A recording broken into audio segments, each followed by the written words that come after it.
assignments. I'm going to walk you through a pretty basic tutorial, but I think you'll get the gist of the tools that you can use. Our district purchased Kami this year to help with blended learning or online instruction, and it's a tool that can be pretty simple to use, but there's also some cool things that are a little more advanced to be able to use for your classroom work as well. You'll know that you have an assignment in Kami if your teacher has it set as a Kami assignment in Google Classroom, or if in the directions they reference using Kami. So what Kami is it's an extension, and I believe it's on student computers already, but if it's not, I'm going to show you how to download. And it's a purplish blue K up here, and it's going to allow you to open the program to be able to use it. If you don't have Kami or you don't see that, the extension is in the Google store. And it'll say Kami extension, PDF and doc annotation. Now mine will say that it's already been added to Chrome, but if you don't have it, you'll have to click this blue rectangular box and it should say add to Chrome. Once you do that, you may have to close out of your windows and reopen Google Classroom, but you should be good to go with Kami.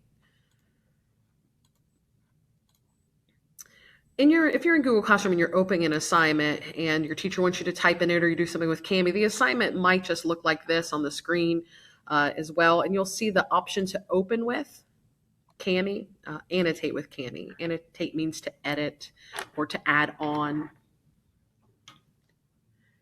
This is a student information sheet that I'm going to have my students use Kami to complete.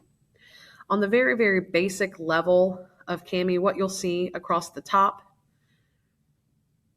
is that you'll see that this document already saved. It is linked through Google Drive. Some of the changes I might add into Kami may not always show up when I'm looking at the assignment like this or in Google Classroom. The teachers do have options to grade in Kami and open Kami as a layer to kind of view the things that you've added onto a document. One of the most important features about Kami is that students can add text. So I'm going to go ahead and take you to some of the toolbars. You might need to answer questions on a worksheet or questions on an assignment.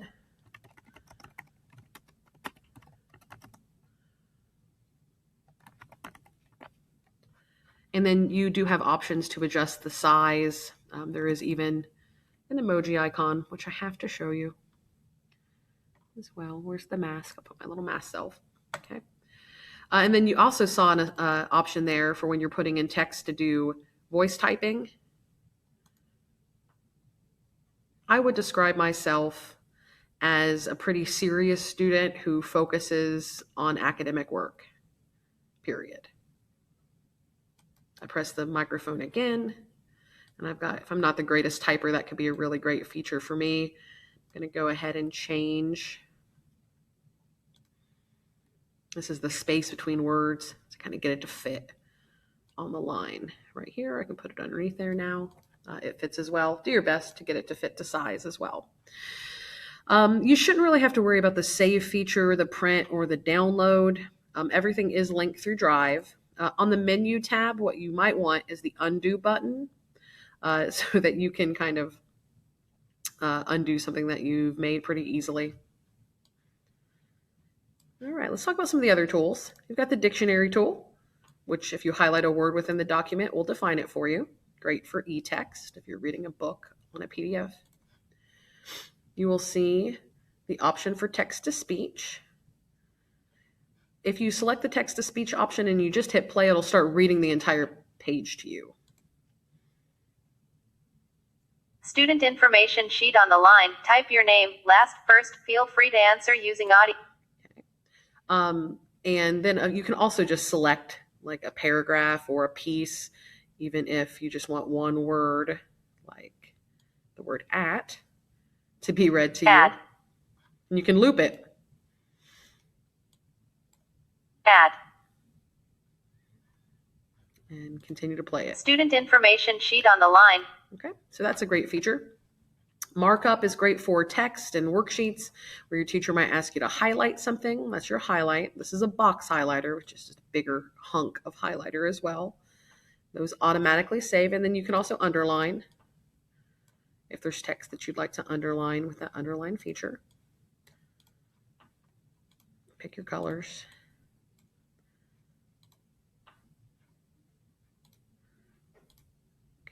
So I'm going to underline it in orange. Or maybe not. I'm going to underline it in orange. There we go. As well, I'm going to use my eraser to get a couple of these tools off the screen to show you the last ones.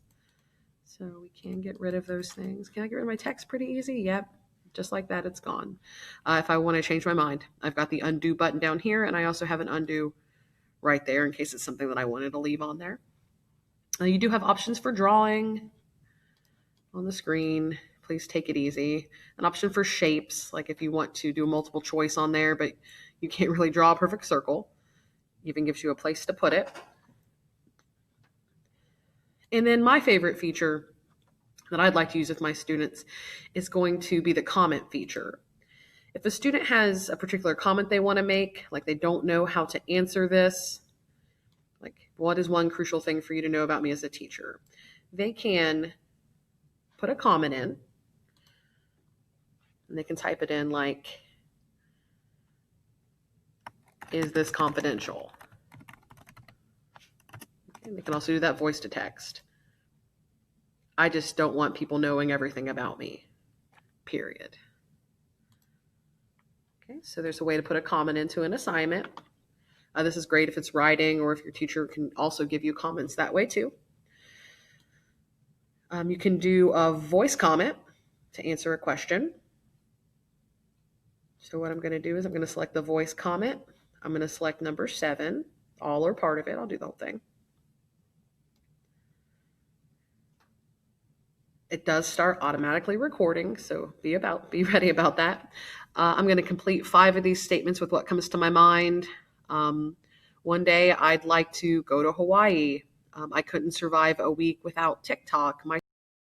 And then you can answer your questions that way. Once you hit the stop, it will begin to automatically save.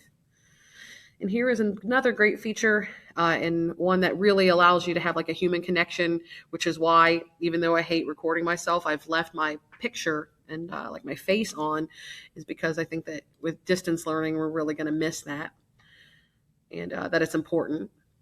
I have the video comment. So there's a place where you could reply to your assignment or do a mini presentation, or if your teacher allows you to kind of have different ways to respond to something. And it does start recording. You can pause it. I paused it, then I unpaused it. It says, I don't know what I highlighted. In school, I've struggled at having a lot of fun and never being bored. Actually, that's what I succeeded at. In school, I've struggled with being really tired and having a bad attitude. And then you're looking at your teacher. Your teacher might be looking at you. If you're using those videos, then it just makes it more personable. You don't have to worry about saving anything, so keep that in mind. The last feature I want to show you is the insert image, where you can add in a picture, much like you would just using regular Google, using a folder or using Drive, where you can access what you want. There's also a sticker option for teachers like me who love stickers, and you'll be able to add in pictures. This doesn't really go with the assignment, but for the sake of showing it to you, there we go. Okay, so a lot of options for how to complete your work doing Kami. Keep in mind, autosave. Keep in mind if you're using it through Google Classroom, your teacher can see those. And just try to use it for what it's worth as a tool to really allow us to better connect with each other